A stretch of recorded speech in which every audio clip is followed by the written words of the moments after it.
আজকে করেছি বলো তো, আজকে হচ্ছে দই বড়া। কত সুন্দর খেতে হয়েছে। তোমরা সবাই করো কিন্তু বাড়িতে, ঠিক আছে? একটু মিশিতে আমি বিউলির ডালটা নিয়ে নিলাম, পরিমাণ মতো নিয়ে নিলাম। তোমরা যেমন পরিমাণ মতো করবে সেরকম মতো নিয়ে নেবে। তো এগুলো আমি প্রথমে জলে ভিজিয়ে রেখেছিলাম বিউলির ডালটাকে। এবার আমি এটাকে মিক্সিতে বেটে নেবো। তার সাথে আমি কি দিলাম, আদা দিলাম পরিমাণ মতো, দুটো লঙ্কা দিলাম, একটু গোটা জিরে দিয়ে দিলাম, দেখতেই পাচ্ছ। এরপর আমি এটাকে ভালো করে মিক্সিতে ঘুরিয়ে নিলাম। ভালো করে বাটি নেবো কিন্তু মিক্সিতে। বেটে নেওয়ার পর এটা ভালো করে কিন্তু ফাটিয়ে নিতে হবে, খুব সুন্দর করে ফাটিয়ে নেবে তোমরা, ঠিক আছে?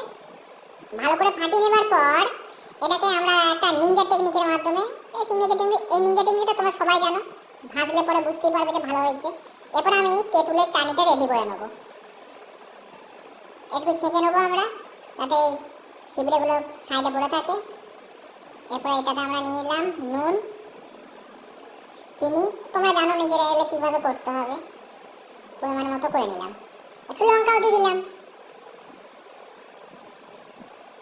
একটু গুঁড়ো লঙ্কা দিয়ে দিলাম, টেস্ট আসার জন্য। তোমরা দিতে পারো, না দিতেও পারো।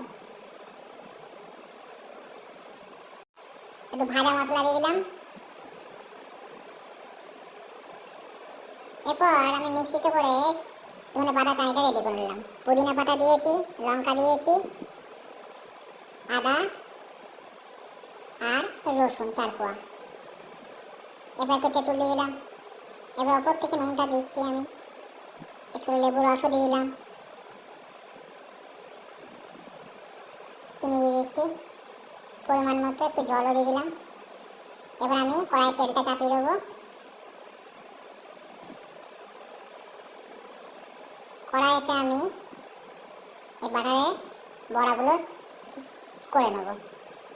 একটা একটা করে আমি বড়া দিচ্ছি।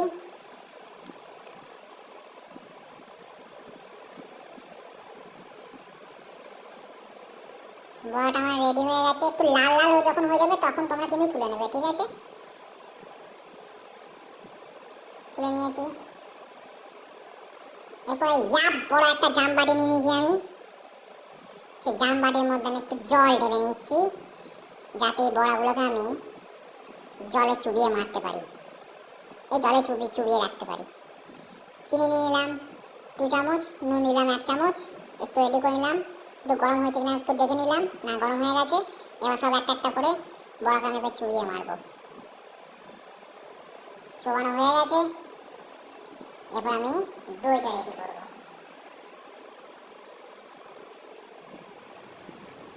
একটু চিনি দিলাম, বিন নুন দিয়েছি অল্প করে। এরপর একটু ফাটিয়ে নিলাম।